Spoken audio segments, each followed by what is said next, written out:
Değerli izləyicilər, videonu bəyənib kanala abunə olun ki, hər kəs son xəbərlərdən anında məlumatlansın.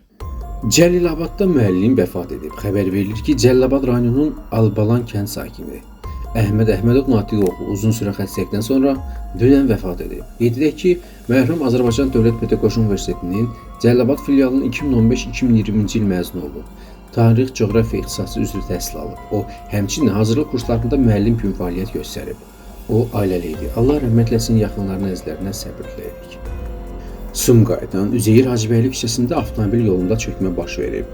Xəbər verilir ki, nəticədə yolun hərəkət hissəsində təxminən 5 metr diametrli iri oyuq yaranıb. Çökməyə səbəb kimi kanalizasiya xəttində qəzanın baş verməsi göstərilir.